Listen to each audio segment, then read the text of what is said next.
ஈன்ற பொழுதிற்கெரிதுவர்க்கும் தன் மகனை சான்றோன் என கேட்ட தாய் என்ற குரலுக்கிணங்க இங்கு அமர்ந்திருக்கும் அனைத்து தாய்மார்களுக்கும் இந்த விழாவினை ஏற்பாடு செய்த மாவட்ட நிர்வாகி ஐயா அவர்களுக்கும் இங்கு ஆற்றோர்களுக்கும் சான்றோர்களுக்கும் என் காலை வணக்கத்தை தெரிவித்துள்ளேன்.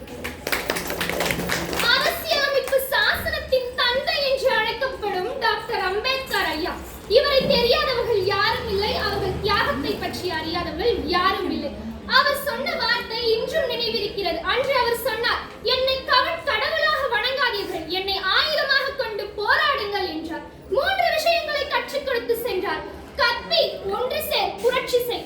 புரட்சி செய் என்றால் என்ன தோன்றுகிறது எல்லோர் மனதிலும்? ஏன் ஆயுதத்தை எடுத்துக்கொண்டு போராட வேண்டுமா? இல்லை. அவர் சொன்ன விஷயம், முதலில் நீ கல்வி கற்றுக்கொள், மீண்டும் எல்லாரையும் வென்று சேர்த்து அவர்களிடம் கற்ற கல்வியை கற்பி. பிறகு அன்னையின் வழியிலும் சாமத்தின் வழியிலும் நேர்மையின் வழியிலும் எல்லா வழியிலும் புரட்சியாக போராடி என்றார். நேர்மையின் வழியில் போராடி என்றாரை சொன்னாரே தவிர அவர் எந்த நோக்கத்திலும் ஆயுதங்களை கொண்டு போராடி என்று சொல்லவில்லை ஐயா. நாம் எல்லோரும் வெளிநாட்டில் எழுதிய கவிஞர்களையும் எழுத்தாளர்களின் புத்தகங்களை படிக்கின்றோம். ஆனால் கொலம்பியா பல்கலைக்கழகத்தில் இன்று ஐயா எழுதிய வெயிட்டிங் ஃபார் a visa என்ற புத்தகம் அங்கு பாடநூலாக அமைந்திருக்கிறது. இப்படியே நம்ம தெரிந்து கொள்ளலாம், படிப்பு என்ற ஒரு விஷயம் எந்த நாட்டில் இருந்தாலும் எங்கு வேணாலும் எல்லை தாண்டி செல்லும். இந்த கோட்பாட்டை அனைவரும் அறிந்திருப்பீர்கள். இன்று நீ படிக்கும் புத்தகம் நாளை நீ அமரும் நாட்காலியை தீர்மானிக்கும் என்று. அன்று ஐயா அதை நிறைவேற்றி விட்டார், இன்று நான் அதை நிறைவேற்றுவேன் என்று உறுதியளிக்கிறேன். அடுத்து தந்தை பெரியார். தந்தை பெரியாரை அறியாதவர்கள் யாரும் இருக்க மாட்டார்கள். தந்தை பெரியார் பெண் விடுதலைக்காகவும் பெண்ணின் சீர்திருத்தத்திற்காகவும் மிகவும் இனிதாக போராடியவர். அவரின் ஒரு புத்தகம் என் வாழ்க்கையின் நோக்கத்தையே மாற்றிவிட்டது.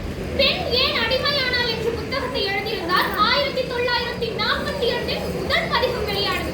அந்த முதல் பதிகம் வெளியான இன்று முதல் 2025 49 பதிகங்கள் வெளியாகின்றன.